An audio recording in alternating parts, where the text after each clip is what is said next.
Hey, I'm Kenneth Wajda. I'm a professional photographer here in Colorado. Welcome to another one of my weekly photo chats. And I'll start by saying thank you for all those who are supporting the shows. If you find the content interesting and inspiring, please consider making a small monthly contribution. Go to supportkenneth.com or hit the Patreon link. I really value and really need support in this difficult time of pandemic. But on with the show. So today I'm going to talk about the history of photography. Let's think about how old photography is. It really was started in 1839. So 1839, the first people were figuring out how to save an image. Well, they were able to make an image. They were able to actually create a likeness, but they didn't know how to stop it from developing. They could only look at it in the dark. As soon as they put light on it, they watched it vanish, because they hadn't quite figured out fixer. But then they did. And at first they were working with glass plates. They knew that they could coat that glass with collodion, and it was called the wet collodion process.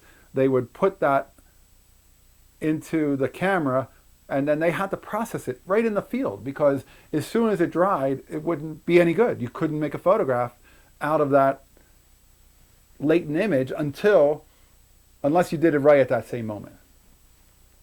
And you might have had 10 minutes to get it done. So people traveled with their darkroom. And then dry plates came along, and people worked with tin and tin types. But all of those were one of a kind. There was no negative.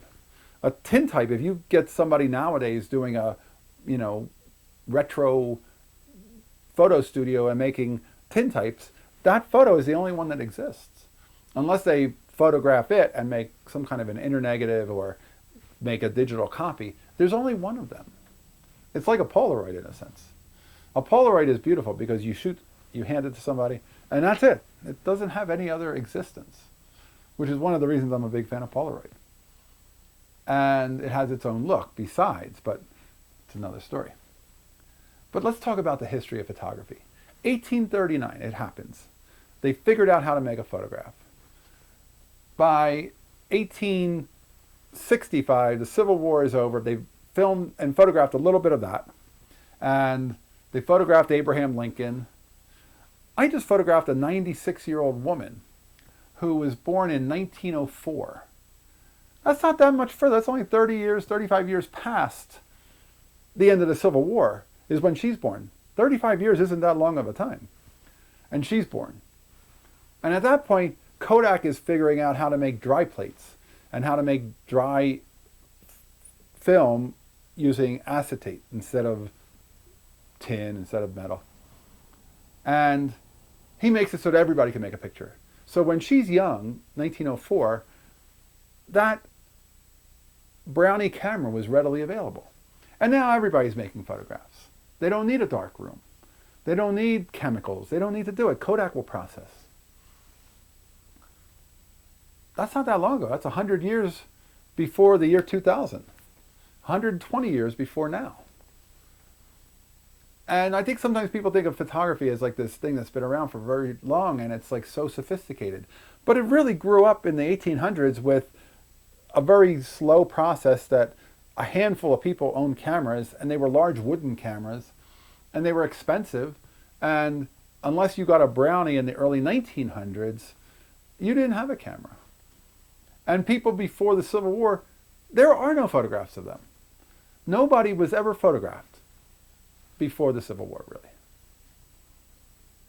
The idea is photography is quite young. And then it went through the 1900s. It went through becoming a little bit easier with box cameras, and then the 35 millimeter invention with Leica, although there were many 35 millimeter prototypes and other models made before even Leica made their first one, but Leica kind of promoting 35 millimeter using motion picture film. Now we have a camera in every photojournalist's pocket. We get the 40s where we get Robert Frank out working. We get the 50s where cameras become a little bit easier. They still use rangefinders, which is why you see a lot of old snapshots with people's heads cut off, because the lens is here and the viewfinder is here. And if you don't realize, the lens is lower than you think, and so the lens cuts off the face. And then the 60s come, the Nikon comes out with the SLR. 70s, they improve on that. By the 80s, you got these little point-and-shoot cameras. The 90s, better, cheaper, almost disposable point-and-shoot cameras. And then here we are in the 2000s, digital takes over, and we have little computers in our hands. And then finally, the phone wipes everything out, and now we've got this thing in our pocket that people use as a camera. But that element of time is very, very short. That process is not that long of a process. So I've been reading both of these books. This is The History of Photography by Beaumont Newhall. And I picked this up at an antique store or a thrift store. And The History of Photography, Technique and Equipment. And I'm fascinated by old photo equipment. I have an old 8x10 camera I bought for shooting 8x10 portraits from 1904 called a Century No. 2. And I'm fascinated by the ability that we have to still use that equipment. But these books take you back in time to a time that isn't that long ago.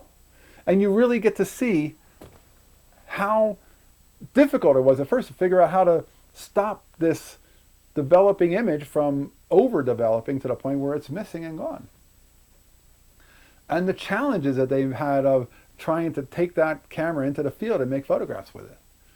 For me, I'm interested in that. I kind of like the idea when you start to think about it, how photographs and portraits is a pretty recent time thing.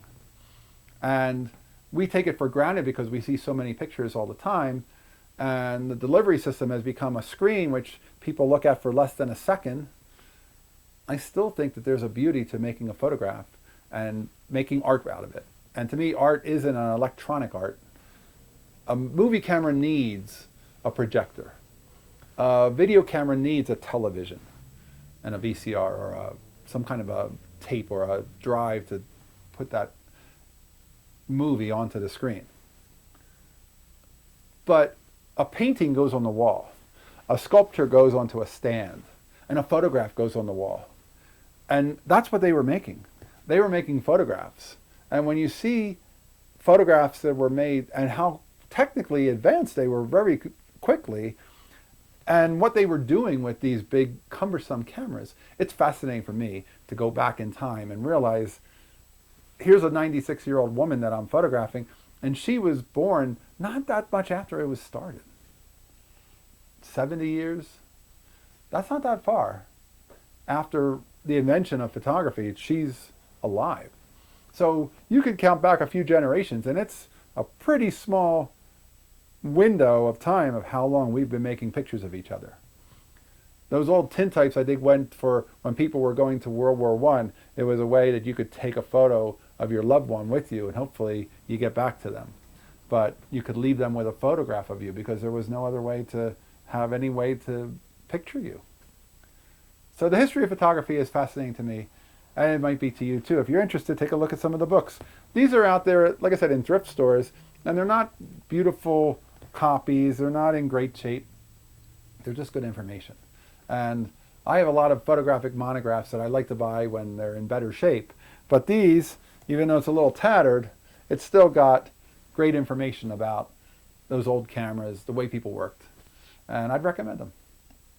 All right, that's today's photography talk. If you're enjoying these, hit the subscribe button. If you can support, hit the Patreon. Please, please, please do. And I'll be back next week. We'll talk photography. As always, here's the good light.